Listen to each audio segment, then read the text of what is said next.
نحمده ونصلي على رسوله الكريم اما بعد فاعوذ بالله من الشيطان الرجيم بسم الله الرحمن الرحيم ولقد اخذنا آل فرعون بالسنين ونقص من الثمرات لعلهم يذكرون صدق اللہ العظیم۔ آگے بڑھنے سے پہلے دو باتوں کی وضاحت ہو جائے۔ ایک تو تصحیح کرنی ہے مجھے اس بات کی کہ حضرت موسیٰ علیہ السلام جب نبوت سے سرفراز ہو کر مصر واپس آئے ہیں تو اس وقت جو بادشاہ تھا فرعون، وہ اصل میں اس بادشاہ کا بیٹا تھا جس بادشاہ کے زمانے میں کہ یہ بچے کی حیثیت سے دریائے نیل سے باہر نکالے گئے تھے اور جس کی گود میں گویا کہ پلے تھے۔ وہ فرعون بھی ابھی زندہ تھا، بوڑھا ہو چکا تھا، لیکن اس کے حضرت موسیٰ علیہ السلام کے محل میں آنے تک تو کوئی اولاد نہیں ہوئی تھی۔ بعد میں اسے بھی اللہ نے ایک بیٹا دیا اور اب وہ بیٹا جوان تھا، اور وہ بیٹا جو ہے حضرت موسیٰ علیہ السلام کے ساتھ محل میں پلا بڑھا تھا، بالکل ایسے جیسے بھائی ہوتے ہیں۔ تو اس کے دل میں بھی محبت بہت تھی، گویا کہ حضرت موسیٰ کی حیثیت بڑے بھائی کی تھی، اور اس فرعون کی جس کو اب اس باپ نے تخت سے دستبردار ہو کر اپنا زندہ ہونے کے باوجود سارے امور سلطنت جو ہے تفویض کر دیے تھے اپنے اس بیٹے کو، اس کے دل میں بھی محبت تھی اور اس نے بھی قتل کرنے سے گریز کیا۔ دوسری بات جو آخری آیت تھی 15ویں رکوع کی، یہ ہمارے لیے خاص طور پر لمحہ فکریہ ہے مسلمانان پاکستان کے لیے کہ ہم نے بھی تحریک پاکستان جو چلائی تو ہندوؤں کے غلبے کے خوف سے کہ اگر ہندوستان ایک وحدت کی حیثیت سے آزاد ہوا اور جو جدید دنیا کا جمہوری اصول ہے ون مین ون ووٹ، تو ہندو جو ہے اتنے غالب ہو جائیں گے کہ ہمیں دبا لیں گے، ہمیں ایکسپلائٹ کریں گے، ہماری تہذیب، تمدن، دین، مذہب، عقیدہ، زبان، ہر چیز کو برباد کریں گے۔ تو اللہ تعالیٰ نے ہمیں اس تحریک پاکستان میں جو بھی ہم نے کوشش کی اس میں کامیابی دی، اور بالکل یہی الفاظ وَيَسْتَخْلِفَكُمْ فِي الْأَرْضِ، اور تمہیں زمین میں طاقت عطا کرے، قوت عطا کرے، حکومت عطا کرے، فَيَنْظُرَ كَيْفَ تَعْمَلُونَ، پھر وہ دیکھے گا تم کرتے کیا ہو، تمہاری روش کیا رہتی ہے، تم پھر کیا طرز عمل اختیار کرتے ہو، تم واقعتاً اللہ کے بندے بنتے ہو اور اللہ ہی کی حکومت قائم کرتے ہو، یا یہ ہلدی کی گانٹھ جو تمہیں مل جائے تو اس کو لے کر تم پنساری بن کر بیٹھ رہتے ہو اور اپنی حکومت اور اپنی مرضی اور اپنی خواہشات کے مطابق وہ نظام وہاں کا چلاتے ہو۔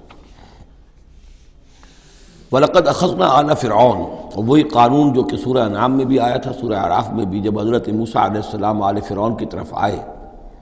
تو اب یہ جو رد و قدح وہاں شروع ہوئی، تو اس دوران میں اللہ تعالیٰ نے قوم فرعون کے اوپر بہت سے چھوٹے چھوٹے عذاب بھیجنے شروع کیے تاکہ وہ ہوش میں آئیں، جاگیں۔ وَلَقَدْ أَخَذْنَا آلَ فِرْعَوْنَ، اور ہم نے پکڑا فرعون والوں کو بِالسِّنِينَ، بار بار قحط آ رہے ہیں، وَنَقْصٍ مِّنَ الثَّمَرَاتِ، اور فصلوں کی تباہی سے، لعلہم یذکرون، شاید کہ وہ نصیحت پکڑے۔ فَإِذَا جَاءَتْهُمُ الْحَسَنَةُ، جب بھی کبھی درمیان میں حالات بہتر ہو جاتے تھے، اچھی صورتحال ہوتی تھی، قالوا لنا هذه، وہ کہتے تھے یہ تو ہمارے لیے ہے ہی، ہماری محنت کا، ہماری پلاننگ کا، ہماری مساعی کا، ہماری جدوجہد کا ثمرہ ہے۔ وَإِن تُصِبْهُمْ سَيِّئَةٌ، اور جب انہیں کوئی تکلیف آتی تھی، یطیروا بموسیٰ ومن معہ، تو اسے سمجھتے تھے کہ یہ موسیٰ اور اس کے ساتھیوں کی نحوست کی وجہ سے ہے۔ الا انما طائرہم عند اللہ،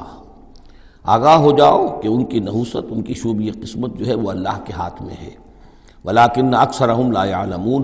لیکن ان کی اکثریت علم نہیں رکھتی، سمجھتے نہیں۔ وقالوا مہما تأتنا بہ من آیۃ لتسحرنا بہا، اور وہ کہتے تھے بہت ہی چیلنجنگ انداز میں کہ اے موسیٰ،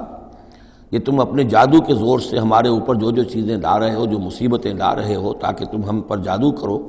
فما نحن لک بمؤمنین، تو اس کے باوجود ہم ثابت قدم ہیں، صابر ہیں، ہم اپنے عقائد پر، اپنے نظام پر جمے ہوئے ہیں، ہم آپ کی بات ماننے والے نہیں ہیں۔ فارسلنا علیہم الطوفان، پھر ہم نے ان پر زیادہ بڑی مصیبتیں بھیجیں، طوفان وجرادہ، اور ٹڈی دل جس سے کہ فصلیں چٹ ہو گئیں، القمل، اور چچڑیاں، یہ قمل ہی سے ملتی جلتی شے جو ہے کھٹمل ہے ہماری، یہ جو انسان کے لیے پسو اور جس طریقے سے کہ اس کے خون کو چوستی ہیں، والضفادع اور میںڈک، اس کثرت سے میںڈک ہو گئے کہ جو برتن اٹھاؤ اس کے اندر سے میںڈک برآمد ہو رہا ہے، اور ظاہر بات ہے کہ پھر اس سے گھن آتی ہے، ہانڈی میں سے میںڈک پھلک کر نکل رہا ہے۔ والدم اور خون کی بارش، آیات مفصلات، یہ ہم نے نشانیاں بھیجی وقفے وقفے سے، ساری ایک دم نہیں، ایک مرتبہ ایک نشانی ہے پھر دوسری نشانی ہے۔ فاستکبروا وکانوا قوما مجرمین، اس کے باوجود وہ استکبار پر اڑے رہے، اور وہ بڑی ہی اڑیل قوم تھے، مجرم قوم تھے۔ ولما وقع علیہم الرجس، اور جب ان پر وہ مصیبت آ جاتی تھی، یعنی یہ کہ ہوتے ہوتے اب ان کی جو اکڑ فونی ہے اس میں کم سے کم یہ کمزوری واقع ہو گئی، یہ نرمی واقع ہو گئی جو آگے آ رہی ہے۔ ولما وقع علیہم الرجس، جب ان پر وہ عذاب آتا تھا، قالوا یا موسیٰ، تو وہ حضرت موسیٰ سے کہتے تھے، ادع لنا ربک بما عہد عندک، اپنے رب کو پکارو، دعا کرو جو تمہارا اس سے قول و قرار ہے، تمہارا عہد ہے اس کے ساتھ، تاکہ وہ ہمیں اس مصیبت سے نجات دے۔ لئن کشفت عنا الرجس، اگر اس نے ہم سے اس عذاب کو ہٹا دیا، کھول دیا، لنؤمنن لک، ہم تمہاری بات مان لیں گے۔ یہ ایمان کے ساتھ جب لام آتا ہے تو اس کے معنی وہ ایمان ایک عقیدے والا ایمان نہیں ہوتا، مان لیں گے، تمہاری بات مان لیں گے۔ ایک ہے ایمان بے کے ساتھ، آمنت باللہ و ملائکتہ و کتبہ، تو با کے ساتھ جب آتا ہے پورے وثوق کے ساتھ، یقین کے ساتھ، گہرے اعتماد کے ساتھ، اور ایک ہے کسی کی بات سرسری طور پر مان لینا، تو وہ پھر ایمان لام کے ساتھ ہوتا ہے۔ لنؤمنن لک، ہم آپ کی بات مان لیں گے، وَلَنُرْسِلَنَّ مَعَكَ بنی اسرائیل، اور آپ کے ساتھ ہم بنی اسرائیل کو اس ملک سے جانے دیں گے۔ اصل میں وہ کیوں نہیں جانے دینا چاہتے تھے؟ اس لیے کہ ان کے لیے وہ بڑی ہی چیپ لیبر تھی، ان کے غلاموں کی حیثیت تھی، اور بڑے بڑے بھاری کام ان سے کرواتے تھے۔ احرام مصر کی تعبیر میں نہ معلوم کتنے اسرائیلیوں کی ہڈیاں جو ہے وہ دفن ہیں، بڑی بڑی چٹانیں جو ہیں وہ جب اوپر کھینچی جاتی تھی، یعنی کوئی گرتی تھی تو ان کے بیسیوں نہیں سینکڑوں جو ہے اس کے اندر پس جاتے تھے۔ تو ظاہر بات ہے کہ وہ چیپ لیبر جو انہیں ملی ہوئی تھی اس کو چھوڑنے کے لیے آسانی سے وہ تیار نہیں تھے، اس حوالے سے انہیں یہ شاخ گزر رہا تھا، ورنہ ظاہر بات ہے وہ بھی جانتے تھے کہ یہ ہمارے اس ملک کے رہنے والے نہیں ہیں، یہ فلسطین سے آئے تھے حضرت یوسف علیہ السلام کے زمانے میں، لیکن جیسا کہ میں نے عرض کیا آپ سے پہلے کہ ابتدا میں ان کے لیے وہاں بڑی آؤ بھگت رہی، بڑے عیش رہے، وہ پیرزادوں کی طرح ان کا احترام کیا گیا، انہیں بہترین زمینیں دی گئیں۔ جوشن کا علاقہ کہلاتا ہے، جو نیل کا ڈیلٹا ہے، جو سب سے زیادہ زرخیز علاقہ ہے، وہ ان کو دیا گیا، وہاں یہ لوگ جو زمیندار بنے۔ لیکن اس کے بعد جب وہ نیشنلسٹ ریولوشن آیا تو بات ساری جو ہے وہ الٹی ہو گئی، تو فرمایا کہ ہم بھیج دیں گے آپ کے ساتھ بنی اسرائیل کو۔ فلما کشفنا عنہم الرجس، لیکن جب ہم ان سے وہ مصیبت کو دور کر دیتے تھے، الی اجل ہم بالغوہ، ایک مدت تک کے لیے کہ جس تک وہ پہنچ جائیں، لیکن ظاہر بات ہے کہ ہر ایک چیز کے لیے ایک مدت ہے، اس کے اندر ہی وہ بات ختم ہوتی ہے۔ اذا ہم ینکثون، تو پھر وہ اپنے عہد سے پھر جاتے تھے، اپنا وہ وعدہ جو تھا وہ اس کو توڑ دیتے تھے۔ فانتقمنا منہم، اب now cutting a long story short, بس ہم نے ان سے انتقام لیا۔ فاغرقناہم فی الیم، اور ہم نے انہیں سمندر میں غرق کر دیا، بانہم کذبوا بآیاتنا، اس لیے کہ انہوں نے ہماری آیات کو جھٹلایا، وکانوا عنہا غافلین، اور یقیناً وہ ہماری ان آیات سے تغافل برتتے رہے۔ وَأَوْرَثْنَا الْقَوْمَ الَّذِينَ كَانُوا يُسْتَضْعَفُونَ مَشَارِقَ الْأَرْضِ وَمَغَارِبَهَا الَّتِي بَارَكْنَا فِيهَا، اور وارث بنا دیا ہم نے اس زمین کے مشرق و مغرب کا جس کو کہ ہم نے بابرکت بنایا ہے۔ یہاں میں مشارق الارض آ کر ذرا بات کے سمجھنے میں مشکل ہو جاتی ہے، یہ خاص ایک ترتیب ہے ردم کے حوالے سے۔ مراد یہ ہے کہ اس زمین کا وارث بنا دیا جس زمین کو ہم نے بابرکت بنایا ہے، اس کے مشرق اور مغرب پر قبضہ دلا دیا اس قوم کو کہ جس کو دبا لیا گیا تھا۔ یہ زمین فلسطین ہے، ارض فلسطین، اس لیے کہ قرآن مجید میں بھی ہے الذی بارکنا حولہ، سبحان الذی اسری بعبدہ لیلا من المسجد الحرام الی المسجد الاقصی الذی بارکنا حولہ لنریہ من آیاتنا۔ تو یہ سرزمین فلسطین جو ہے یہ اس اعتبار سے بھی مبارک ہے کہ سینکڑوں انبیاء یہاں رہے اور دفن ہوئے، حضرت ابراہیم علیہ السلام کے بعد سے لے کر، اور یہ کہ نہ معلوم کتنے طویل عرصے تک یہ انبیاء کا مدفن بھی رہا اور ان کا مسکن بھی رہا۔ پھر یہ کہ بڑی زرخیز علاقہ بھی ہے۔ تو ہم نے اس قوم کو کانوا یستضعفون، جو دبا لیے گئے تھے، مصر میں جو دبے ہوئے تھے، پسے ہوئے تھے، ان کو وارث بنا دیا، اس زمین کے مشرق اور مغرب کا، مشارق الارض و مغاربها التی بارکنا فیہا، جس میں ہم نے برکتیں رکھی ہیں۔ وتمت کلمۃ ربک الحسنی علی بنی اسرائیل، اور تیرے رب کی اچھی بات، اچھا وعدہ بنی اسرائیل کے حق میں پورا ہو گیا، بما صبروا، جو صبر انہوں نے کیا، یعنی جو بھی سختیاں آئیں حضرت موسیٰ علیہ السلام کے ساتھ، جو بھی لوگ ان میں سے ایمان لائے تھے انہوں نے واقعتاً ثابت قدمی دکھائی، اور یہ کہ اس صبر کی وجہ سے اللہ تعالیٰ کا وعدہ ان پر پورا ہوا۔ وَدَمَّرْنَا مَا كَانَ يَصْنَعُ فِرْعَوْنُ وَقَوْمُهُ، اور ہم نے تباہ و برباد کر دیا جو کچھ کے بنایا تھا فرعون نے اور اس کی قوم نے، وَمَا كَانُوا يَعْرِشُونَ، اور جو وہ اونچے اونچے کرتے تھے، محل بناتے تھے یا کچھ اور اونچی اونچی ٹٹیاں چڑھاتے تھے اپنے انگوروں کی بیلوں کے لیے، ان سب کو ہم نے جو ہے ختم کر کے رکھ دیا۔ اب یہ جو تھا ان کا سفر مصر سے اور جو یہ صحرائے سینا تک آئے، اس کا تذکرہ جو ہے کئی مرتبہ اس سے پہلے مدنی صورتوں میں بھی آ چکا ہے، لیکن اب کچھ واقعات وہ بیان ہو رہے ہیں کہ جو اس ایکسوڈس کے بعد، اسے ایکسوڈس کہتے ہیں، کتاب الخروج، یعنی یہ جو باب ہے اولڈ ٹیسٹمنٹ کا، ایکسوڈس، نکلنا، مصر سے نکلنا، اس کے حالات۔ وجاوزنا ببنی اسرائیل البحر، اور پار اتار دیا ہم نے بنی اسرائیل کو سمندر کے یا دریا کے، فَأَتَوْا عَلَىٰ قَوْمٍ، تو ان کا گزر ہوا، پہنچے وہ ایک ایسی قوم پر، یعکفون علی اصنام لہم، جو اعتکاف کرتے تھے اپنے اپنے بتوں کا۔ یہ لفظ ذرا یہاں پر نوٹ کیجئے، اعتکاف کرنا۔ اصل میں جو فلسفہ ہے بت پرستی کا، جسے کہ آج کے دور میں ڈاکٹر رادھا کرشنن، جو ایک زمانے میں ہندوستان کے صدر بھی رہے ہیں، بہت بڑے فلسفی تھے، بلکہ ایک دور میں یوں سمجھیے کہ دنیا میں دو ہی فلسفیوں کا ڈنکا بج رہا تھا، ایک فلسفی مذہبی قسم کا اور وہ ڈاکٹر رادھا کرشنن تھے، اور ایک فلسفی ملحد قسم کا وہ برٹرنڈ رسل تھا، اور یہ دونوں تقریباً ایک ہی عمر کے ہم عمر، اور دونوں ہی 90 سے اوپر ہو کر فوت ہوئے ہیں۔ تو ڈاکٹر رادھا کرشنن نے ہندوستان کے فلسفے کو گویا کہ زندہ کر دیا اپنی تصنیفات کے ذریعے سے۔ اس نے بت پرستی کا جو فلسفہ بیان کیا وہ یہ کہ ہم یہ نہیں سمجھتے کہ ان بتوں میں کچھ ہے، یہ تو اصل میں بت تو ہم کسی ڈیٹی، کوئی بھی دیوی یا دیوتا کے نام پر مناتے ہیں، اس کے دھیان کرنے کے لیے، کنسنٹریشن نہیں ہو سکتی، خوگرے پے کرے محسوس ہے انسان کی نظر۔ انسان جو ہے مراقبہ کرتا ہے، اگر آپ جو مراقبہ کرنا چاہتے ہیں، اللہ کے ساتھ دھیان لگانا چاہتے ہیں، کیسے لگائیں؟ لیکن اگر کسی تصویر کو سامنے رکھ لیں تو پھر توجہ کو مرکوز کرنا آسان ہو جائے گا۔ یہ ہے ان کا فلسفہ بت پرستی کا۔ تو اعتکاف اسی کو کہتے ہیں، جو ابھی آپ جن کو بھی اللہ توفیق دے گا اصل صحیح ہو کہ سال میں یہ 10 دن آدمی نکال لے کہ اپنی توجہات کو ہر چیز سے، دنیاوی معاملات سے، ان سے ہٹا کر اور اللہ تعالیٰ کی ذات پر وہ مرکوز کرے، ذکر پر، توجہ پر اور دعا پر، مناجات پر، یہ اعتکاف ہے۔ تو انہوں نے بت اپنے بنائے ہوئے تھے اور ان بتوں کا اعتکاف کرتے تھے۔ قالوا یا موسیٰ اجعل لنا الہا کما لہم آلہہ، انہوں نے کہا کہ اے موسیٰ ہمارے لیے بھی کوئی الہ بنا دو، معبود بنا دو، کوئی ایسی نشانی ہو جس کو کہ ہم ذریعہ بنائیں، اس کے اوپر اعتکاف کریں، گیان دھیان کا مرکز اس کو بنا لیں۔ قال انکم قوم تجہلون، حضرت موسیٰ نے فرمایا کہ تم جہل کا ارتکاب کر رہے ہو، کیا بات کہہ رہے ہو؟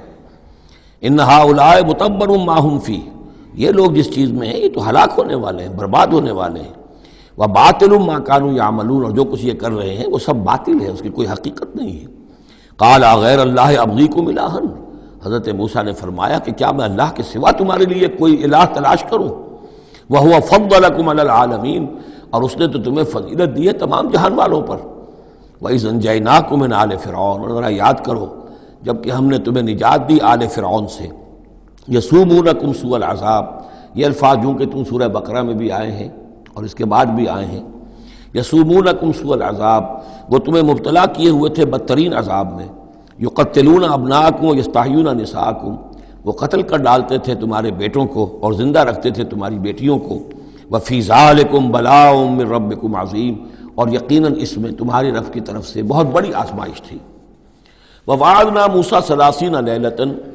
اور ہم نے بلایا موسیٰ کو 30 راتوں کے لیے۔ عام طور پر دن رات، لیکن یہ کہ عربی میں جو محاورہ ہے وہ رات کا ذکر کرتے ہیں۔ 30 راتوں کے لیے، وَأَتْمَمْنَاهَا بِعَشْرٍ، روایات سے معلوم ہوتا ہے کہ اولین جو تھی طلبی وہ 30 رات کے لیے ہوئی تھی، لیکن اس میں جو چلہ تھا جو حضرت موسیٰ علیہ السلام کو کاٹنا تھا، اس میں روزہ بھی تھا مسلسل 30 دن کا، تو اس میں یہ ہے کہ کسی وقت ان سے ضبط نہیں ہو سکا اور مسواک کر لی تھی، وہ جو روزے کی وجہ سے منہ کے اندر ایک طرح کی بو پیدا ہو جاتی ہے، اس کو برداشت نہ کر سکے، تو اس کی پاداش میں اب یہ روایات ہیں، میں نہیں کہہ سکتا کہ کس حد تک ان میں صحت ہے۔ فَأَتْمَمْنَاهَا بِعَشْرٍ، تو مکمل کر دیا ہم نے اس مدت کو 10 دن سے اور۔ فَتَمَّ مِيقَاتُ رَبِّهِ 40 لَيْلَةً، تو وقت مدت پوری ہو گئی اس کے رب کی، یعنی 40 راتیں۔ یہیں سے ہمارے ہاں تصوف میں اہل صوفیہ نے 40 کا یہ چلہ کشی، 40 دن 40 رات کا چلہ کاٹنا، یہ جو ہے نکالا ہے۔ وقال موسیٰ لأخیہ ہارون،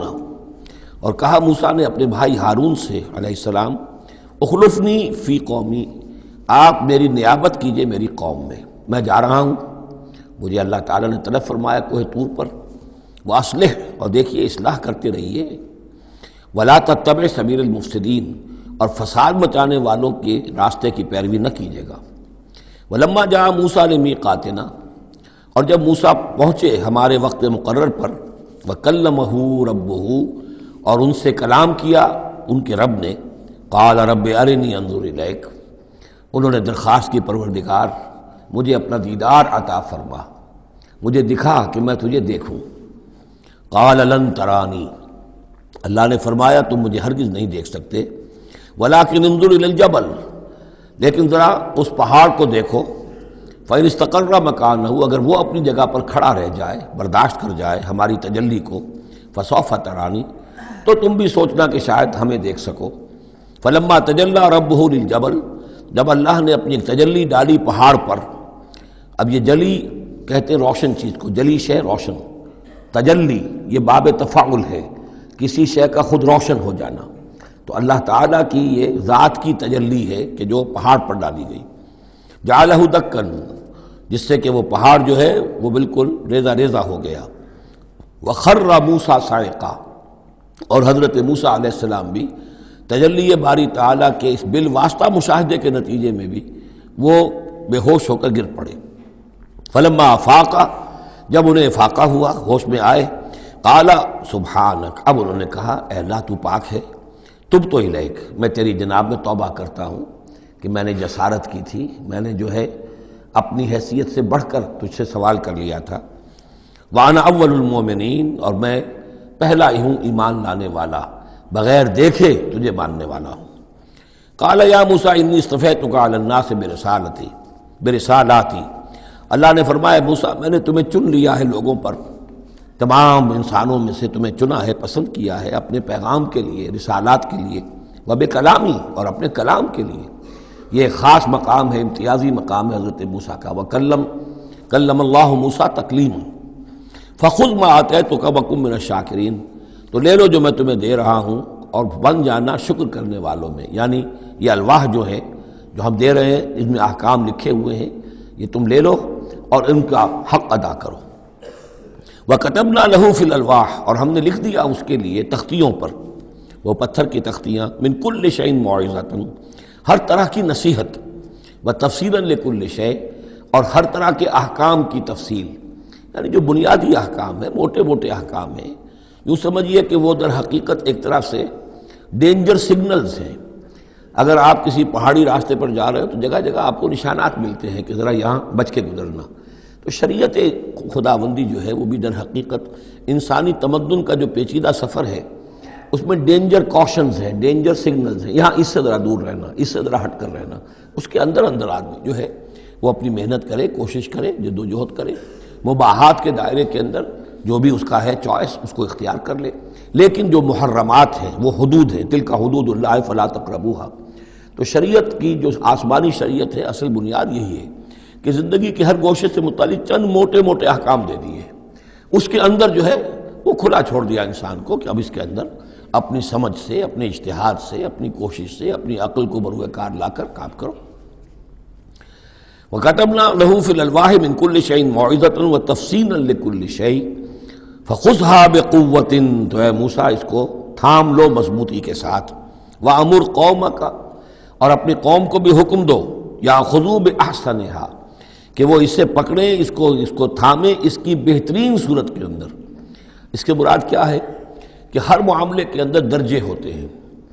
آپ کو ایک چیز بتائی جا رہی ہے، اس میں ایک درجہ اونچا ہے، ایک اس سے کمتر ہے، آپ اونچے سے اونچے درجے کی طرف آنے کی کوشش کیجیے۔ یہی بات جو ہے مسلمانوں سے بھی پھر کہی گئی ہے، آخری پاروں میں ہم دیکھیں گے چل کر کہ وہ لوگ کہ جو کلام کو سنتے ہیں، یستمعون القول فیتبعون احسنہ، وہ کلام کو سنتے ہیں پھر جو اس کی بہترین بات ہوتی ہے اس کو اختیار کرتے ہیں۔ ایک یہ ہوتا ہے آدمی سوچتا ہے کچھ اور کمی والی بات ہو جائے، ڈھیل ہو جائے، رعایت ہو جائے، چلیے پاس مارکس مجھے مل جائیں، مجھے فرسٹ ڈویژن نہیں چاہیے، مجھے سیکنڈ ڈویژن نہیں چاہیے، ڈسٹنکشن نہیں چاہیے، پاس ہی ہو جاؤں۔ لیکن یہ معاملہ دین میں نہیں ہونا چاہیے، یہ معاملہ دنیا میں کرو، دین میں اچھے سے اچھا، اعلی سے اعلیٰ، جیسا کہ ہم پڑھ چکے ہیں سورہ مائدہ کے اندر، اذا اتقوا وآمنوا وعملوا الصالحات ثم اتقوا وآمنوا ثم اتقوا واحسنوا واللہ یحب المحسنین۔ ہے جستجو کہ خوب سے ہے خوب تر کہاں، کیوں نہیں بہتر سے بہتر کی طرف جاتے؟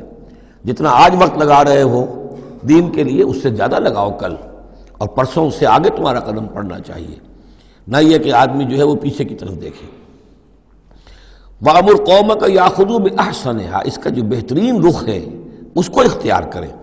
سَأُرِيكُمْ دَارَ الْفَاسِقِينَ، ان قریب میں تمہیں وہ گھر دکھا دوں گا جو اس وقت فاسقوں کے قبضے میں ہے۔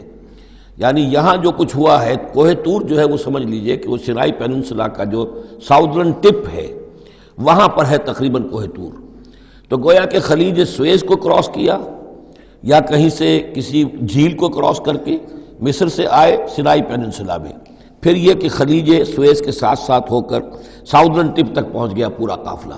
یہاں پڑاؤ رہا ان کا طویل عرصے تک، اور یہیں پر پھر حضرت موسیٰ علیہ السلام طلب کیے گئے کوہ طور پر،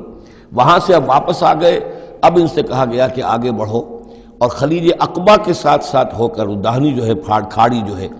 ریڈ سی کی، اس سے آگے بڑھو اور فلسطین میں جا کے اب تمہیں جنگ کرنی ہے۔ دوبارہ وہ ملک جو ہے جو تم چھوڑ کر آئے تھے تقریباً یوں سمجھیے کہ 700-800 برس پہلے یا اس کے آس پاس،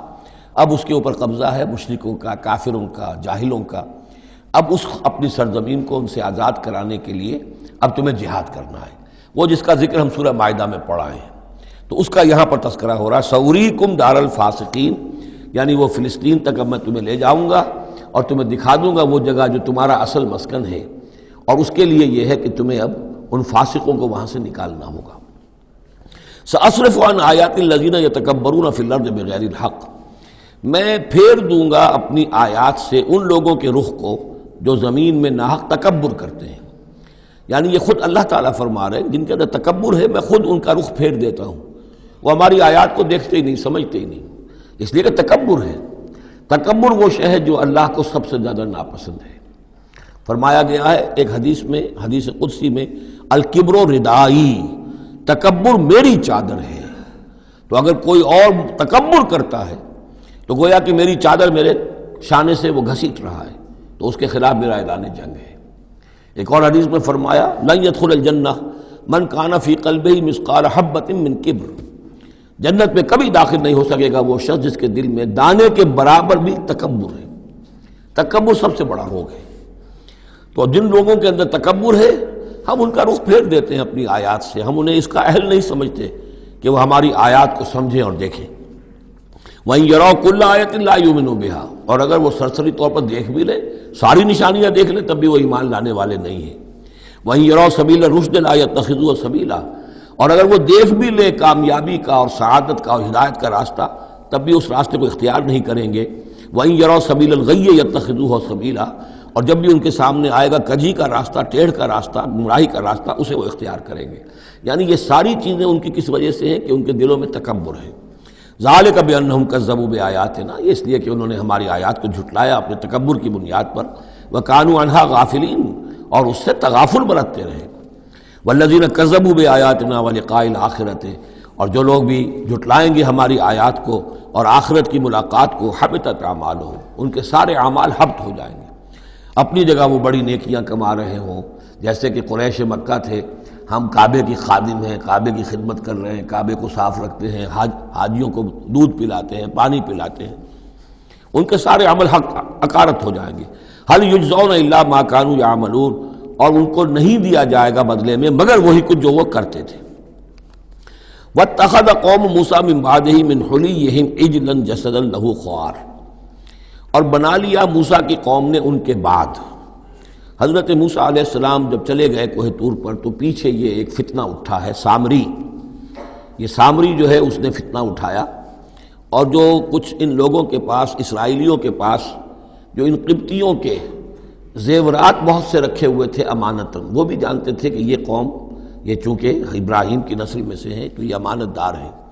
جب یہ وہاں سے چلے تو وہ سارے جو ہیں وہ زیورات بھی وہ لے کر آ گئے تھے اپنے دشمنوں کے، ان زیورات کو لے کر اس نے گلایا، آگ میں تبایا، گلایا، اور اس سے ایک بچھڑے کی شکل بنائی،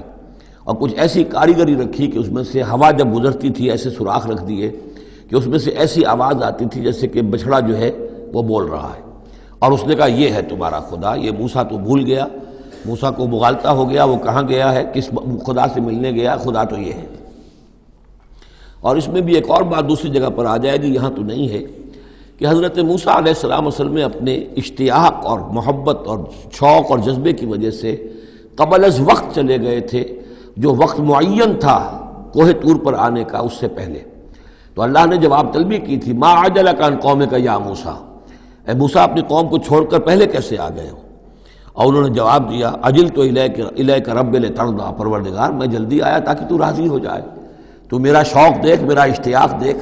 تیری محبت، تجھ سے گفتگو اور کلام کی جو میرے اندر شوق ہے اس کی وجہ سے آیا ہوں۔ تو گویا کہ وہ تو شاباش کی توقع رکھتے تھے، یہاں ڈانٹ پڑ گئی، ما عجلک عن قومک یا موسیٰ قال عجلت الیک رب لترضی، لیکن اللہ نے فرمایا فإنا فتنا قومک من بعدک، تمہاری اس عجلت کی وجہ سے ہم تمہاری قوم کو تمہارے بعد فتنے میں ڈال چکے ہیں۔ تو جلدی خیر کے لیے بھی نہیں کرنی چاہیے، خیر کے کام کو بھی عین وقت پر سہج پکے سو میٹھا ہو۔ تو اس وعد لہم سامری نے انہیں گمراہ کر دیا ہے، وہ تذکرہ ہو رہا ہے۔ من حلیہم، زیوروں سے، عجلاً جسداً، ایک بدن سا بنایا بچھڑے کا سا، لہو خوار، جس میں گائے کی سی آواز آتی تھی۔ الم یروا انہ لا یکلمہم، کیا انہوں نے یہ نہیں غور کیا کہ وہ نہ ان سے بات کر سکتا ہے، وہ گدھے کی سی یا گھوڑے کی سی یا بچھڑے کی سی آواز سے تو کوئی بات نہیں بنتی، ولا یہدیہم سبیلا، نہ انہیں وہ کوئی راستہ بتا سکتا ہے، اتخذوہ وکانوا ظالمین، انہوں نے اسی کی عبادت شروع کر دی، اسے معبود بنا لیا، اور وہ تھے بہت ظالم۔ ولما سقط فی ایدیہم ورأوا انہم قد ضلوا، اور جب ان کے ہاتھوں کے طوطے اڑ گئے، پچھتاوا ہوا، یعنی ان میں سے بھی گویا کہ 3 حصوں میں قوم تقسیم ہو گئی، ایک قوم، بڑا حصہ قوم کا وہ رہا جو اس گناہ میں شریک نہیں ہوا، ایک حصہ وہ تھا کہ جو کچھ دیر کے لیے شریک رہا لیکن فوراً ہوش میں آ گیا بعد میں، تیسرا حصہ وہ تھا جو حضرت موسیٰ علیہ السلام کی واپسی تک اس پر اڑا رہا، جازم رہا۔ تو یہاں اس درمیانی طبقے کا ذکر ہو رہا ہے، وَلَمَّا سُقِطَ فِي أَيْدِيهِمْ وَرَأَوْا أَنَّهُمْ ضَلُّوا، جب ان کے ہاتھوں کے طوطے اڑ گئے، ان کے پچھتاوا طاری ہوا، اور انہوں نے سوچا ہم تو گمراہ ہو گئے، یہ ہم کیا کر بیٹھے۔ قَالُوا لَئِن لَّمْ يَرْحَمْنَا رَبُّنَا، انہوں نے کہا کہ اگر ہمارے رب نے ہم پر رحم نہ فرمایا، وَيَغْفِرْ لَنَا، اور اگر ہمیں بخش نہ دیا، لَنَكُونَنَّ مِنَ الْخَاسِرِينَ، تو ہم تو ہو جائیں گے بہت خسارے والوں میں سے۔ وَلَمَّا رَجَعَ مُوسَىٰ إِلَىٰ قَوْمِهِ غَضْبَانَ أَسِفًا، تو جب موسیٰ لوٹے اپنی قوم کے پاس، غضبان آصفا، غضبان یہ فعلان کے وزن پر، رحمان کے وزن پر، نہایت غضبناک۔ حضرت موسیٰ علیہ السلام کا مزاج بھی جلالی تھا، پھر یہ کہ اتنی بڑی گمراہی، اور یہ اللہ تعالیٰ نے کوہ طور ہی پر بتا دیا تھا کہ تمہاری قوم پیچھے فتنے میں پڑ چکی ہے اور وہ گمراہ ہو چکی ہے۔ فَإِنَّا فَتَنَّا قَوْمَكَ مِن بَعْدِكَ وَأَضَلَّهُ السَّامِرِي، تو وہاں سے آئے ہی ہیں تو غضبناک تھے، غضبان آصفا، نہایت افسوس میں بھی اور سخت غضبناک۔ قال بئس ما خلفتمونی من بعدی، یہ خطاب حضرت ہارون سے بھی ہو سکتا ہے اور اپنی پوری قوم سے بھی ہو سکتا ہے۔ بری ہے میری نیابت جو تم نے کی ہے میرے بعد، عاجلتم امر ربکم، تم نے اپنے رب کے معاملے کے اندر جلدی کی، میرا انتظار کرتے، اگر اس نے کچھ بنا ہی دیا تھا، کوئی شوبدہ دکھایا تھا، میرے آنے تک انتظار کر لیتے، میں تمہیں بتاتا اس کی حقیقت کیا ہے۔ وَأَلْقَى الْأَلْوَاحَ، اور انہوں نے وہ جو تختیاں لے کر آئے تھے کوہ طور سے، تورات والی، وہ تو ایک طرف ڈال دی۔ وَأَخَذَ بِرَأْسِ أَخِيهِ يَجُرُّهُ إِلَيْهِ، اور غضبناک ہو کر اپنے بھائی حضرت ہارون علیہ السلام کا سر کے بال پکڑ لیے اور اپنی طرف کھینچا غصے میں، یہ تم نے کیا کیا، میرے پیچھے یہ میں تمہیں خلیفہ بنا کر گیا تھا۔ قال ابن امہ، انہوں نے کہا اے میرے ماں جائے، اے میرے ماں کے بیٹے، ان القوم استضعفونی، قوم نے مجھے دبا لیا تھا، مجھے بے بس کر دیا تھا، وقادو یقتلوننی، اور وہ تو میرے قتل پر آمادہ ہو گئے تھے، میں نے انہیں روکا، میں نے منع کیا، لیکن وہ اس درجے اس معاملے کے اندر آگے بڑھ گئے تھے، قادو یقتلوننی، وہ تو مجھے قتل کرنے پر آمادہ تھے، فلا تشمت بی الاعداء، تو دیکھیں اب مجھ پر آپ دشمنوں کو ہنسنے کا موقع نہ دیں۔ ایک تو آپ کے پیچھے انہوں نے مجھے دبایا، میری توہین کی، مجھے قتل کرنے تک پر آمادہ ہو گئے، اب وہ دیکھیں گے کہ موسیٰ بھی آئے ہیں تو میرے بال آپ پکڑ کر کھینچ رہے ہیں اور میری توہین کر رہے ہیں، تو اس پر تو دشمن اور ہنسے گا۔ فلا تشمت بی الاعداء، شماتت اعداء یہ ہمارے ہاں پھر اردو زبان میں محاورہ ہے، ولا تجعلنی مع القوم الظالمین، اور مجھے ان ظالموں کے ساتھ نہ کر دیجئے، میں ان کے ساتھ نہیں ہوں، نہ میں نے ان کے ساتھ اتفاق کیا ہے، میں روکتا رہا، منع کرتا رہا۔ قال رب اغفر لی ولأخی، اب حضرت موسیٰ نے دعا کی اللہ سے، پروردگار بخش دے مجھے بھی اور میرے بھائی کو بھی، وادخلنا فی رحمتک، اور ہمیں داخل فرما اپنی رحمت میں، وانت ارحم الراحمین، اور یقیناً تو ہے تمام رحم کرنے والوں میں سب سے بڑھ کر رحم فرمانے والا۔ ان الذین اتخذوا العجل سینالہم غضب من ربہم، اب یہ فیصلہ انہوں نے دیا، یقیناً جن لوگوں نے اس بچڑے کو اپنا معبود بنایا، ان قریب ان پر آئے گا غضب ان کے رب کی طرف سے، گویا کہ قتل مرتد کی سزا جس کا ذکر ہم سورہ بقرہ میں پڑھ چکے ہیں۔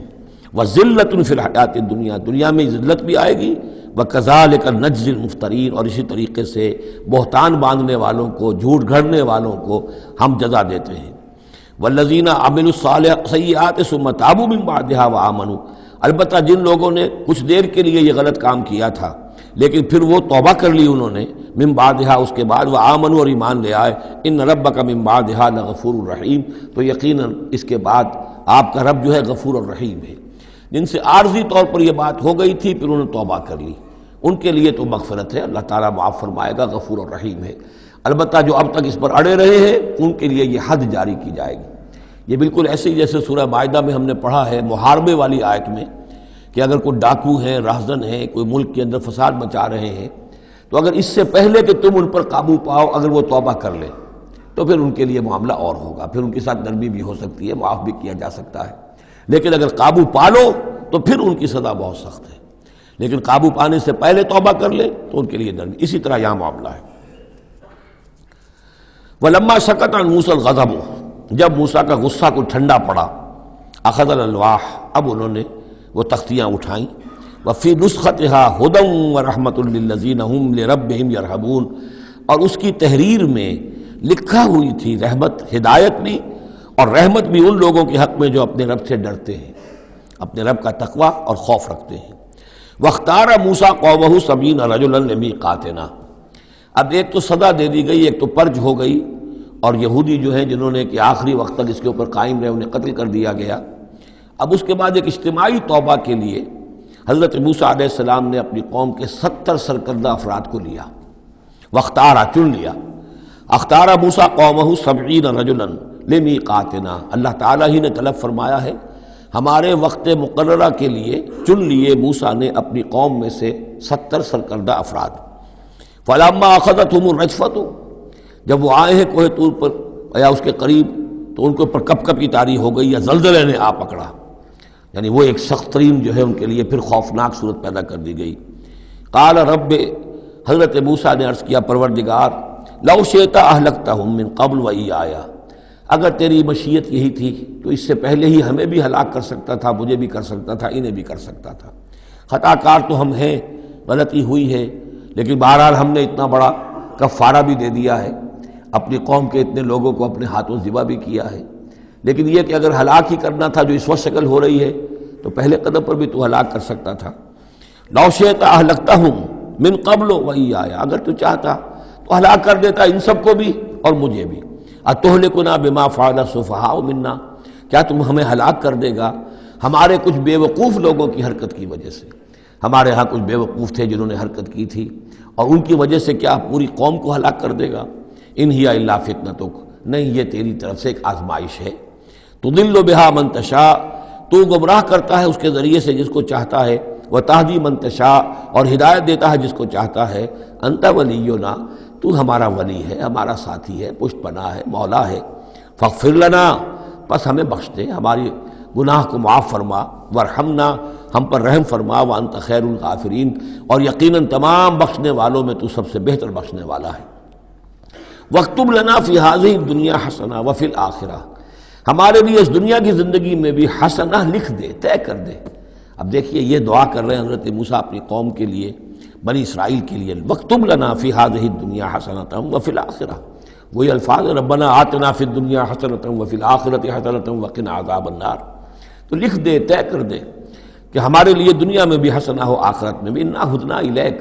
ہم تیری جناب میں توبہ کرتے ہیں، رجوع کرتے ہیں، جو خطا ہو گئی ہے اس کا اعتراف کرتے ہوئے معافی چاہتے ہیں۔ قال عذابی اصیب بہ من اشاء، اللہ نے فرمایا جہاں تک میرے عذاب کا تعلق ہے وہ تو اس میں تو میں مبتلا کروں گا جس کو چاہوں گا۔ ورحمتی وسعت کل شیء، تم رحمت کا سوال کر رہے ہو تو ایک رحمت تو میری وہ ہے جو ہر شے کے شامل حال ہے، ہر شے کا وجود میری رحمت سے ہے، اس کا بقا میری رحمت سے ہے، اس کا تسلسل میری رحمت سے ہے۔ ایک تو رحمت عامہ ہے جو تمام مخلوقات کو شامل ہے، تمام مخلوقات جو ہے اس میں سے حصہ پا رہی ہیں۔ ورحمتی وسعت کل شیء فسأکتبھا،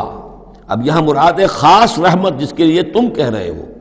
وہ تو میں لکھ دوں گا ان لوگوں کے لیے۔ اب یہ بہت اہم مقام یہاں آ رہا ہے، وہ اپنی رحمت میں خاص کر دوں گا، لکھ دوں گا للذین یتقون، جو تقوی کی روش اختیار کریں، ویؤتون الزکاۃ، اور زکوٰۃ دیتے رہیں، والذین ھم بآیاتنا یؤمنون، اور جو لوگ ہماری آیات پر ایمان پختہ رکھیں۔ الذین یتبعون الرسول النبی الامی الذی یجدونہ مکتوبا عندہم فی التوراۃ والانجیل، جو اتباع کریں گے ہمارے امی نبی کی، جس کا کو رسول بنا کر بھیجا جائے گا، رسول نبی امی کا اتباع کریں گے، جسے وہ پائیں گے الذی یجدونہ، جسے پائیں گے لکھا ہوا مکتوباً عندہم، ان کے پاس، اپنے پاس، فی التوراۃ والانجیل، کہ وہ ان کے پاس اس کی پیشن گوئیاں، اس کے حالات، اس کی علامات تورات اور انجیل دونوں میں ہوں گی۔ تو جو لوگ ان کا اتباع کریں گے، نبی امی محمد الرسول اللہ صلی اللہ علیہ وسلم امیین میں سے اٹھائے گئے، اور آپ واقعتاً اس قوم میں سے تھے جس کے پاس کوئی کتاب نہیں تھی، کوئی شریعت نہیں تھی، ویسے بھی آپ نے دنیاوی اعتبار سے کوئی تعلیم حاصل نہیں کی، دنیاوی معیار کے اعتبار سے لکھنا پڑھنا آپ نہیں جانتے تھے، تو امی تھے۔ تو رسول نبی الامی، جو پیروی کریں گے میرے اس رسول کی جو نبی امی ہوگا، جسے یہ پائیں گے الذی یجدونہ مکتوبا، لکھا ہوا، جس کی علامات اور جس کی پیشن گوئیاں، عندہم فی التوراۃ والانجیل، ان کے پاس تورات اور انجیل دونوں میں، یامرہم بالمعروف، وہ انہیں نیکی کے حکم دے گا، وینہاہم عن المنکر، اور تمام بدیوں سے روکے گا، ویحل لہم الطیبات، اور ان کے لیے تمام حلال چیزیں، پاک چیزیں حلال کر دے گا۔ یعنی جو ہم پڑھ چکے ہیں کچھ چیزیں تھیں کہ جو بنی اسرائیل پر ان کی شرارتوں کی وجہ سے بھی حرام کر دی گئی تھی، یہ تمام بندشیں اٹھا دے گا، تمام پاکیزہ چیزوں کو ان کے لیے حلال کرے گا۔ وَيُحَرِّمُ عَلَيْهِمُ الْخَبَائِثَ، اور جتنی خبیث ناپاک چیزیں ہیں انہیں حرام قرار دے گا۔ وَيَضَعُ عَنْهُمْ إِصْرَهُمْ وَالْأَغْلَالَ الَّتِي كَانَتْ عَلَيْهِمْ، اور ان سے اتار دے گا، دور کر دے گا، انہیں نجات دے گا ان کے بوجھوں سے اور ان کی ان توقوں سے کہ جو ان کے اوپر پڑے ہوئے ہوں گے۔ یعنی مختلف رسوم اور رواج، ان کے توق جو لوگ باندھ لیتے ہیں اپنے گلوں کے اندر، چاؤ میں کچھ لوگ دولت والے جو ہیں وہ نئی نئی رسمیں ایجاد کرتے ہیں، نئے نئے تہوار ایجاد کرتے ہیں، نئی جو ہیں اور تقریبات کا چرچا ہو جاتا ہے، غریبوں کے لیے پھر ان کو پورا کرنا پڑتا ہے۔ شادی بیاہ کی یہ تقریبات ہیں، اب جن کے پاس حرام کی دولت کے انبار جمع ہیں ان کے لیے تو اپنی دولت مندی کے اظہار کا موقع ہے، کیسے پتہ چلے گا ہم دولت مند ہیں؟ اسی طریقے سے جیسے کہ ہندوؤں کے ہاں بنیے کی دولت یا لگتی تھی مکان پر یا بیاہ شادی پر، باقی کھانا پینا ان کے ہاں نہیں تھا، نہ اچھا پہننا، نہ اچھا کھانا، نہ اچھا پینا، لیکن مکان بنائیں گے تو عالیشان، اور دوسرے یہ کہ شادی کریں گے تو پھر ٹھاٹ کے ساتھ۔ یہی ہمارے ہاں بھی معاملے چلے آ رہے ہیں، وہ ہندوانہ پس منظر ہے اور اس میں رسومات ہیں۔ اب یہ امیروں کے لیے تو چونچلے ہیں، غریبوں کے لیے یہ اسر اور اغلال ہیں۔ اسر وہ بوجھ کو جن کو لے کے چل نہ سکے، نتیجہ کیا نکلتا ہے؟ بچیاں بیٹھی ہوئی ہیں، ہاتھ پیلے نہیں ہو سکتے، شادی نہیں ہو سکتی، نہ نومن تیل ہو، نہ رادہ ناچے، نہ سارے تقاضے پورے ہوں، نہ شادی ہو سکے۔ تو یہ جو اسر اور اغلال لوگوں نے، پھر یہ کہ جو سوشل ایولیوشن کہہ لیجئے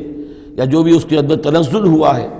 جس کے نتیجے میں لوگوں کے اوپر طرح طرح کی قیدیں آ گئی ہیں، کہیں جو ہے وہ جاگیرداری نظام آ گیا ہے، اس کی قید ہے، کہیں بادشاہت ہے، امپیریلزم ہے، اس کی قید ہے،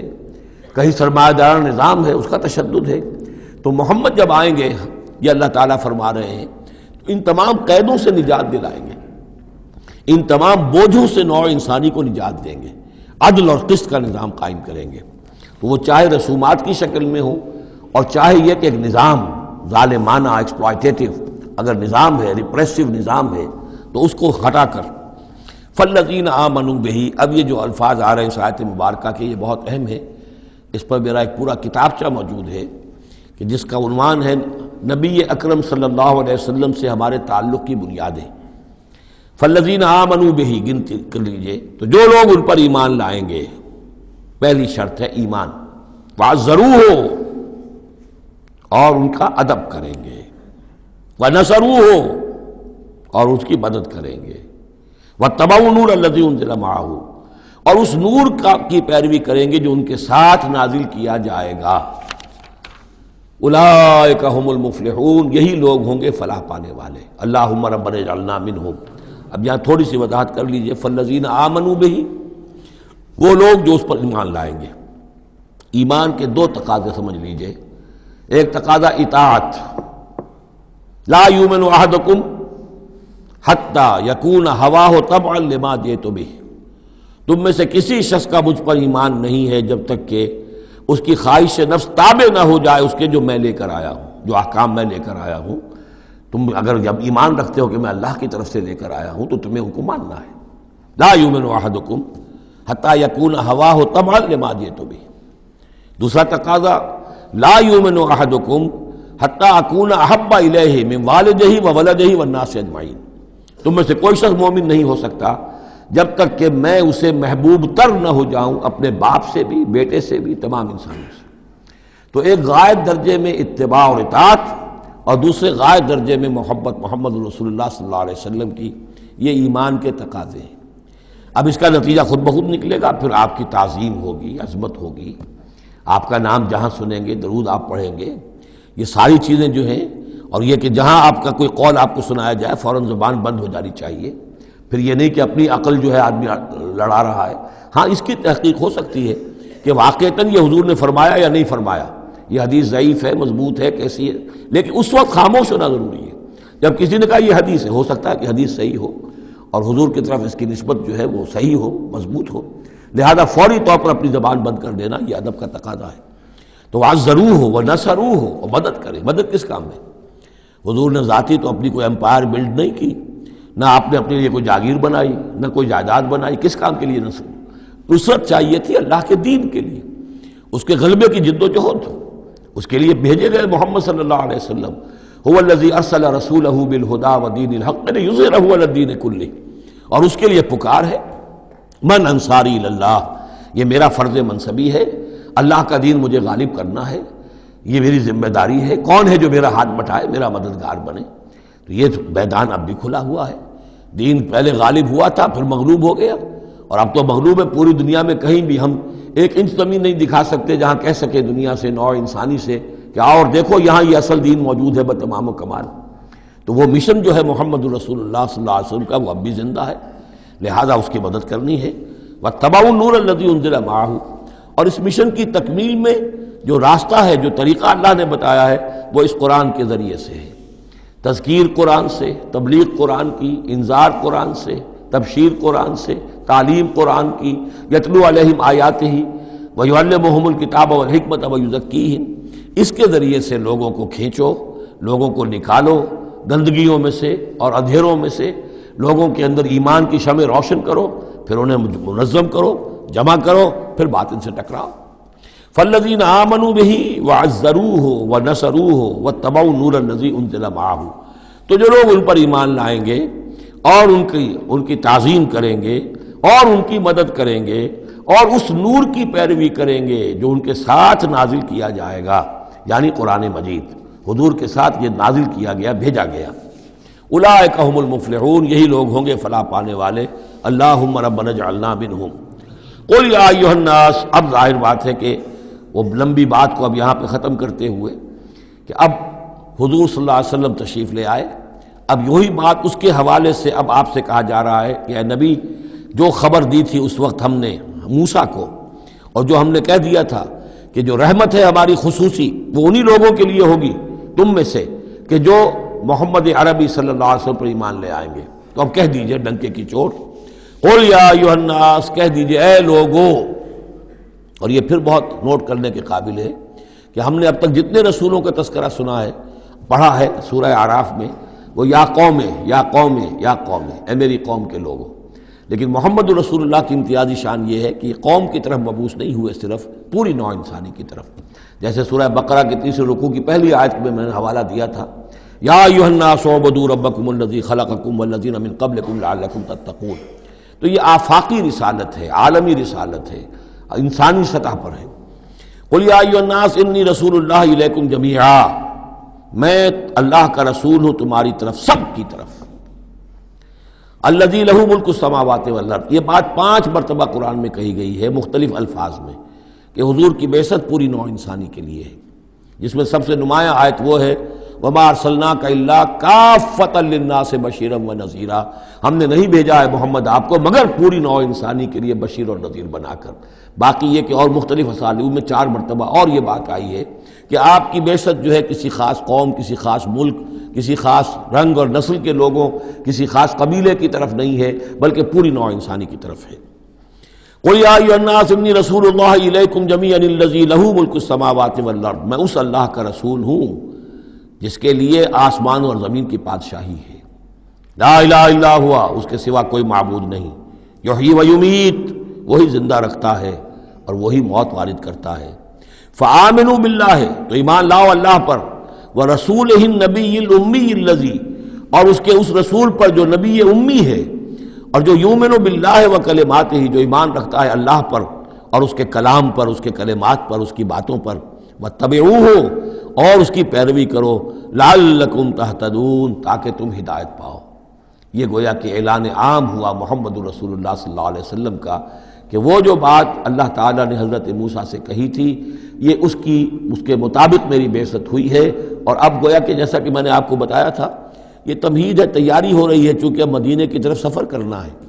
یہ صورت پہلے نازل ہو گئی ہے تاکہ وہ ذہن تیار ہو جائے اس کے لیے کہ اب یہود کے 3 بڑے بڑے قبیلے وہاں پر آباد ہیں، ان سے براہ راست اب سابقہ پیش آئے گا۔ ابھی تک براہ راست خطاب یہود سے نہیں ہوا، یا بنی اسرائیل سے کوئی خطاب نہیں، گفتگو ہو رہی ہے محمد رسول اللہ سے یا اہل مکہ سے یا حضور کی وساطت سے مسلمانوں سے۔ لیکن یہ کہ وہ باتیں ساری وہ آ رہی ہیں کہ جن کا اب محل جو ہے واضح ہو جائے گا ہجرت کے بعد۔ وَمِن قوم موسیٰ أُمَّةٌ يَهْدُونَ بِالْحَقِّ وَبِهِ يَعْدِلُونَ، اور موسیٰ کی قوم میں یقیناً کچھ لوگ ایسے تھے، امتن ایسے لوگ تھے کہ جو حق کی ہدایت دیتے تھے۔ یعنی یہ تو نہیں ہو سکتا اتنے جلیل القدر پیغمبر کے کوئی بھی ساتھی نہ ہو، حواری نہ ہو، یا بڑی اکثریت ان کی جو ہے ناہنجاروں پر رہی مشتمل، لیکن بہرحال ان کے ساتھ ایک جماعت ان کے حواریین کی، ان کے ساتھیوں کی۔ وَمِن قوم موسیٰ أُمَّةٌ يَهْدُونَ بِالْحَقِّ وَبِهِ يَعْدِلُونَ، ایسی قوم ان کے اندر رہی ہے، قوم موسیٰ میں سے ایسی لوگ، ایسی جماعت جو حق ہی کی ہدایت بھی دیتے تھے اور حق ہی کے ساتھ فیصلے بھی کرتے تھے، عدل بھی کرتے تھے۔ وَقَطَّعْنَاهُمْ اثْنَتَيْ عَشْرَةَ أَسْبَاطًا أُمَمًا، اور ہم نے انہیں علیحدہ علیحدہ کر دیا 12 بڑی بڑی قبیلوں کی جماعت میں، اسباط امما، بار جماعتیں بن گئیں، علیحدہ علیحدہ ان کی امتیں بن گئیں، علیحدہ قبیلے بن گئے، کیونکہ یہ 12 بیٹے تھے حضرت یعقوب علیہ السلام کے، اور ان میں سے ہر ایک سے ایک قبیلہ چلا ہے۔ تو ابھی وہ انسان کا جو تمدنی ارتقاء جو ہے ابھی قبائلی دور میں تھا، لہذا اس قبائلی نظام ہی کو اللہ تعالیٰ نے ان کے لیے باقی رکھا۔ چنانچہ پانی بھی جب دیا تو 12 چشمے، تاکہ ہر قبیلے کا چشمہ علیحدہ ہو اور یہ آپس میں لڑیں جھگڑے نہیں۔ ہر قبیلے کا کوئی اپنا سردار ہے، اس کا اپنا ایک نظام ہے، کوئی نزاع ہو گیا ہے تو وہ آپس میں اس کو حل کر سکتے ہیں، لیکن اگر بین القبائل معاملہ ہو جائے تو پھر اس کو حل کرنا جو ہے مشکل ہو جائے گا۔ وَأَوْحَيْنَا إِلَىٰ مُوسَىٰ إِذِ اسْتَسْقَاهُ قَوْمُهُ، اور ہم نے وحی کی موسیٰ کی طرف جب کہ پانی طلب کیا ان سے اس کی قوم نے، أَنِ اضْرِب بِعَصَاكَ الْحَجَرَ، کہ اپنے اسی عصا سے، اپنی لاٹھی سے ضرب لگائیے چٹان پر۔ فَانْبَجَسَتْ مِنْهُ اثْنَتَا عَشْرَةَ عَيْنًا، تو اس میں سے 12 چشمے پھوٹ بہے۔ یہ بات ہم پڑھ چکے ہیں سورہ بقرہ میں۔ قَدْ عَلِمَ كُلُّ أُنَاسٍ مَشْرَبَهُمْ، ہر قبیلے نے، ہر قوم نے پہچان لیا، معین کر لیا اپنے مشرب کو۔ مشرب یہ بھی اس میں ظرف ہے، پینے کی جگہ، اپنا گھاٹ معین ہو گیا، یہ چشمہ ہمارا، یہ چشمہ ان کا، یہ چشمہ ان کا ہے، یہ بنی لاوی کا ہے، یہ فلاں کا ہے، بنی یہودا کا ہے۔ وَظَلَّلْنَا عَلَيْهِمُ الْغَمَامَ، اور ہم نے ان کے اوپر سائبان ابر کا طاری کر دیا تاکہ دھوپ سے بچیں. وانزلنا علیہم المن والسلویٰ، اور ہم نے ان پر من اور سلویٰ کے ذریعے انہیں خوراک بہم پہنچائی، اتارا ان پر ہم نے من اور سلویٰ. کلوا من طیبات ما رزقناکم، کھاؤ ان پاکیزہ چیزوں میں سے کہ جو ہم نے تمہیں رزق میں دی ہیں. وما ظلمونا، اور انہوں نے کوئی ہم پر ظلم نہیں کیا. ہم پر کیا ظلم کر سکتے تھے، ہمارا کیا بگاڑ سکتے تھے. پہلے بھی یہ الفاظ آئے ہیں، کہیں میں تیزی میں غلط ترجمہ کر گیا ہوں کہ ہم نے ان پر کوئی ظلم نہیں کیا. وما ظلمناہم ہوتا تو ہم نے ان پر ظلم نہیں کیا. وما ظلمونا، انہوں نے ہمارا کیا بگاڑا، ہمارا کیا بگاڑ لیں گے. ایک حدیث قدسی میں آتا ہے کہ اے میرے بندو، اگر تم سب کے سب اولین اور آخرین اور انس اور جن سب بدترین جیسے ہو سکتا ہے تم میں سے کوئی شخص ویسے بن جاؤ تب بھی میرے خزانے میں کوئی کمی نہیں آئے گی. اور تم سب کے سب اولکم و آخرکم و انسکم و جنکم سب کے سب مل جاؤ اور بہترین میرے مطیع بن جاؤ، میرے بندگی کرنے والے بن جاؤ، میرے خزانے میں کوئی اضافہ نہیں ہوگا، میں تو غنی ہوں. تو وما ظلمونا، انہوں نے ہم پر ہمارا کچھ نہیں بگاڑا. ولکن کانوا انفسہم یظلمون، لیکن وہ خود اپنی ہی جانوں پر ظلم کرتے رہے. وَإِذْ قِيلَ لَهُمُ اسْكُنُوا هَٰذِهِ الْقَرْيَةَ، اور یاد کرو جب ان سے کہا گیا تھا کہ آباد ہو جاؤ اس بستی میں. یہ جیریکو، اریحا، پہلا شہر فلسطین کا کہ جو یوشع ابن نون جوشع ان کی سرکردگی میں جب بنی اسرائیل نے قتال کیا ہے پھر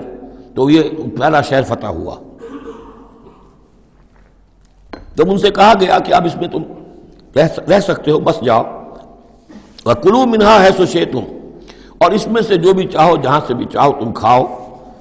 وَقُولُوا حِطَّةٌ، اور دیکھو استغفار کرتے رہو، کہتے رہو اے اللہ ہمارے گناہ جھاڑ دے، ہماری کوتاہیاں، ہماری جو بھی کوئی کمیاں رہ گئی ہیں ان کو پورا کر دے. وَادْخُلُوا الْبَابَ سُجَّدًا، اور جب داخل ہو شہر کے دروازے میں تو سر جھکا کر داخل ہو، تمہاری گردنیں اکڑی ہوئی نہ ہو. نغفر لکم خطیئاتکم، ہم تمہاری جو بھی خطائیں ہیں وہ بخش دیں گے، جو بھی غلطیاں ہوئی ہیں فروغ گزاشتیں ہوئی ہیں ان سب سے درگزر فرمائیں گے. سنزید المحسنین، اور نہ صرف یہ کہ وہ خطائیں معاف کر دیں گے، جو ان میں سے محسن ہوں گے تم میں سے انہیں تو اب اور دیں گے، ان کے درجات بلند کریں گے، ان کو اور اونچے سے اونچے مراتب عطا کریں گے. فبدل الذین ظلموا منہم قولا غیر الذی قیل لہم، تو بدل دیا ان میں سے جو ظالم تھے، گناہ گار تھے، ایک ایسی بات کو کہ جو ان سے کہی گئی تھی اس کی بجائے. یعنی وہ کہا گیا تھا حطۃ حطۃ حنطۃ حنطۃ، ہمیں گیہوں چاہیے گیہوں چاہیے. فارسلنا علیہم رجزا من السماء، تو ان پر ہم نے آسمان سے ایک عذاب بھیج دیا. جن لوگوں نے وہ غلط حرکت کی تھی ان پر پلیگ آئی اور وہ سب کے سب ہلاک ہو گئے. بما کانوا یظلمون، بسبب ان کے اس ظلم کے جو انہوں نے اپنے آپ پر کیا تھا. واسألہم عن القریۃ التی کانت حاضرۃ البحر، اور ذرا ان سے سوال کیجئے اس بستی کے بارے میں کہ جو ساحل سمندر پر تھی، حاضرۃ البحر، سمندر کے کنارے پر تھی. یہ اب اصحاب سبت کا واقعہ آ رہا ہے. اس یادونا، اور عام طور پر خیال یہ کہ جو ایلات کی بندرگاہ ہے یہاں پر یہ واقعہ ہوا تھا. اب بھی وہ ایلات کی بندرگاہ ہے. 1967 میں جو جنگ ہوئی تھی عرب اور اسرائیل جنگ، اس میں اصل میں اسی ایلات کی بندرگاہ کا گھیراؤ کر لیا تھا صدر ناصر صاحب نے، بلاکیڈ آف دی ایلات پورٹ، اور اس کے نتیجے میں پھر بڑا زبردست جو ہے حملہ کیا اچانک جو ہے اسرائیل نے. اور یہ کہ صحرائے سینا بھی مصر سے ہتھیا لیا تھا، گولان ہائٹس جو ہے وہ سیریا سے اس نے فتح کر لیے، اور پورا مغربی کنارہ جو اردن کا جو ہے اتنا بڑا علاقہ، زرخیز ترین علاقہ جو ہے فلسطین کا، وہ اردن سے اس نے ہتھیا لیا تھا، جس میں سے صرف سینائی پیننسولا بھی واپس کیا گیا ہے. اور یہ جو مغربی کنارے پر ان کی کوئی ایک آٹونومس سی چھوٹی سی ریاست قائم کرنے کی کوششیں ہو رہی ہیں. باقی یہ کہ گولان ہائٹس پر ابھی کوئی معاملہ نہیں ہوا. تو وہیں پر اسی ایلات بندرگاہ پر یہ واقعہ ہوا ہے، وہیں پر یہ کوئی قوم مچھیروں کی آباد تھی. واسألہم عن القریۃ التی کانت حاضرۃ البحر، وہ سمندر کے کنارے آباد تھی. اذ یعدون فی السبت، جبکہ وہ سبت کے قانون میں حد سے تجاوز کرنے لگے. اذ تأتیہم حیتانہم یوم سبتہم شرعا، جبکہ آتی تھیں ان کی مچھلیاں ان کے پاس یوم سبتہم، جس دن کہ ان کا سبت ہوتا تھا. شرعا، شرع جیسے کہ نیزہ کو چلاتا ہے، یعنی یہ کہ کبھی اگر آپ نے کماڑی میں کھڑے ہو کر دیکھا ہو تو کبھی کبھی ایسا ہوتا ہے کہ کوئی مچھلی جو ہے وہ چھلانگ مار کے اوپر آتی ہے پھر اندر چلی جاتی ہے. اب ظاہر بات ہے کہ یہ اٹکیلیاں کرتی تھی مچھلیاں. اللہ تعالیٰ نے سکس سینس دے رکھی ہے، حیوانات کو بھی ہے، انہیں پتہ چل گیا تھا ہفتے کا ایک دن ایسا ہے کہ ہمیں کوئی ہاتھ نہیں لگاتا. اب وہ آ رہی ہیں، اٹکیلیاں کر رہی ہیں، چھلانگیں لگا رہی ہیں، یہ کھڑے ہوئے ہاتھ بندھے ہوئے ہیں، اس لیے کہ سبت ہے، ہفتے کا دن ہے، پکڑ تو نہیں سکتے. تو شرعاً آتے تھے جسے نیزے چل رہے ہوں. وہ یوم لا یثبتون لا یاتیہم، جس دن سبت نہیں ہوتا تھا یعنی باقی 6 دن وہ دور کہیں گہرے پانی میں چلی جاتی تھی، اور گہرے پانی میں جا کے مچھلیوں کا پکڑنا جو ہے اس وقت تک تو انسان کے پاس آلات نہیں تھے. کذالک نبلوہم بما کانوا یفسقون، اس طرح ہم نے انہیں آزمایا تھا، ایک بڑی آزمائش میں ڈال دیا کہ دیکھیں یہ کتنے ثابت قدم رہتے ہیں، شریعت کے حکم پر قائم رہتے ہیں اور فاقہ برداشت کر لیتے ہیں، یا یہ کہ شریعت کے ساتھ کوئی استہزاء کرتے ہیں، تمسخر کرتے ہیں. وَإِذْ قَالَتْ أُمَّةٌ مِّنْهُمْ، یہاں بھی نوٹ کر لیجئے کہ جیسے وہاں معاملہ ہوا 3 حصوں میں یہ قوم تقسیم ہو گئی. ایک حصہ وہ تھا کہ جس نے اس گناہ میں حصہ نہیں لیا اور وہ منع بھی کرتا رہا کہ مت کرو، دیکھو نہیں منکر کا فریضہ سر انجام دیتا رہا. یہ اللہ تعالیٰ کا، وہ کرتے کیا تھے؟ ہفتے کے روز گئے، گڑھے کھودے اور سمندر کا پانی اس میں لے آئے ساحل کے ساتھ گڑھے کھود کر، تو اس کے ساتھ مچھلیاں بھی آ گئیں، واپسی کا راستہ کر دیا بند. مچھلی کو ہاتھ نہیں لگایا، ہفتے کو اتوار کو جا کے مچھلی پکڑ لی. تو فائدہ کیا ہوا؟ اصل میں ہفتے کا قانون تو یہ تھا کہ ہفتے کا دن تم لگاؤ اللہ کی یاد میں، ذکر میں، عبادت میں، تورات پڑھو، پڑھاؤ، سیکھو، سکھاؤ. 6 دن تم کام کرو دنیا کا، اپنی معاش کا، 7واں دن تم فارغ رکھو اللہ کے لیے، دین کے لیے. لیکن جب وہ گڑھے کھودنے میں دن صرف ہو گیا تو چاہے مچھلی پکڑی یا نہیں پکڑی، تو جو اصل روح تھی اس حکم کی وہ تو ختم ہو گئی. تو یہ ہے کہ جس میں انہوں نے استہزاء کیا، گویا کہ شریعت کا مذاق اڑایا. اب ایک تو وہ تھے کہ جنہوں نے نہ تو اس جرم میں حصہ لیا اور وہ منع بھی کرتے رہے. ایک وہ تھے کہ جو حصہ تو نہیں لیا جرم میں لیکن منع نہیں کرتے تھے، خاموش رہتے تھے. تیسرے وہ تھے کہ جو جرم کے اندر باقاعدہ جری ہو کر وہ حصہ لے رہے تھے. تو اب جو لوگ منع کر رہے تھے ان سے انہوں نے کہا جو منع نہیں کر رہے تھے، جو خود بھی نہیں کر رہے تھے لیکن منع بھی نہیں کر رہے تھے. اس قالت امت، جب کہا اس درمیانی طبقے نے، منہم، ان میں سے، لما تعظون قوما اللہ مہلکہم، کیوں وعظ کر رہے ہو ان لوگوں کو، کیوں اپنے آپ کو ہلکان کرتے ہو کہہ کہہ کہ تم اور نہی عن المنکر کا فریضہ سر انجام دے دے کے تھک گئے ہو. یہ قوم اب ماننے والی نہیں ہے، اللہ اس کو ہلاک کر کے رہے گا. لما تعظون قوما اللہ مہلکہم او معذبہم عذابا شدیدا، یا انہیں پھر عذاب دے گا بہت سخت عذاب. قالوا، اب یہ جواب کن کی طرف سے ہے؟ جو خود بھی بچے ہوئے تھے گناہ سے، روک بھی رہے تھے اپنی امکانی حد تک کہ خدا کے لیے باز آ جاؤ، یہ شریعت کا استہزاء نہ کرو، مذاق نہ اڑاؤ. قالوا معذرۃ الی ربکم، انہوں نے کہا کم سے کم اپنے رب کے ہاں ہم عذر تو پیش کر سکیں گے کہ اے پروردگار، ہم آخری وقت تک انہیں روکتے رہے، ہم نہیں عن المنکر کا فرض سر انجام دیتے رہے، ہم نے اپنی بات نہیں چھوڑی. ہم نہ صرف یہ کہ اس گناہ سے خود بچے رہے بلکہ ان گناہ گاروں کو بھی روکتے رہے. وَلَعَلَّهُمْ يَتَّقُونَ، اور یہ اس سے بھی زیادہ اہم ہے، اور کیا پتہ ہو سکتا ہے ان میں تقویٰ پیدا ہو جائے. کیسے آپ کہہ سکتے کسی ایک بندے کی سمجھ میں آ جائے، کوئی ایک شخص تائب ہو جائے؟ تو جیسا کہ حضور کی حدیث حضرت علی سے خطاب کر کے آپ نے فرمایا، لَن يَهْدِيَ اللَّهُ بِكَ رَجُلًا وَاحِدًا خَيْرٌ لَكَ مِنْ حُمْرِ النَّعَمِ، اگر اللہ تمہارے ذریعے سے علی ایک شخص کو بھی ہدایت دے دے تو یہ تمہارے لیے سرخ اونٹوں سے بڑھ کر دولت ہے. تو اگر ایک بھی بچ جائے، لَعَلَّهُمْ يَتَّقُونَ فَلَمَّا نَسُوا مَا ذُكِّرُوا بِهِ، تو پھر جب انہوں نے نظر انداز کر دیا اس نصیحت کو جو انہیں کی جا رہی تھی، یعنی لگے رہے اپنے اس جرم کے اندر، انجینا الذین ینہون عن السوء، ہم نے بچا لیا ان کو جو کہ بدی سے روکتے تھے. عذاب سے بچے ہیں صرف وہ جو بدی سے روکتے تھے. وَأَخَذْنَا الَّذِينَ ظَلَمُوا بِعَذَابٍ بَئِيسٍ بِمَا كَانُوا يَفْسُقُونَ، اور پکڑ لیا ہم نے ان کو کہ جو اس ظلم میں، گناہ میں اور شریعت کا استہزاء کرنے میں کہ جو مجرم تھے، ان کو ایک بہت ہی برے عذاب میں پکڑا، ان کی اس ناہنجاری کی وجہ سے، سرکشی کی وجہ سے، نافرمانی کی وجہ سے. فلما آتوا عما نہوا عنہ، جب وہ بڑھ گئے، چڑھ گئے، بہت ہی آگے بڑھ گئے ان چیزوں میں جن سے ان کو روکا گیا تھا، قلنا لہم کونوا قردۃ خاسئین، تو ہم نے کہہ دیا کہ اب ہو جاؤ بندر، ذلیل بندروں کی شکل میں ان کی صورتیں جو ہیں وہ تبدیل کر دی گئی. یہ ہے وہ مکمل واقعات جس کا حوالہ اس سے پہلے کئی بار آ چکا ہے. سب سے پہلے سورہ بقرہ میں بھی آیا تھا، اس کی تفصیل یہاں آ گئی ہے. بارک اللہ لی و لکم فی القرآن العظیم و نفعنی و ایاکم بالآیات والذکر الحکیم.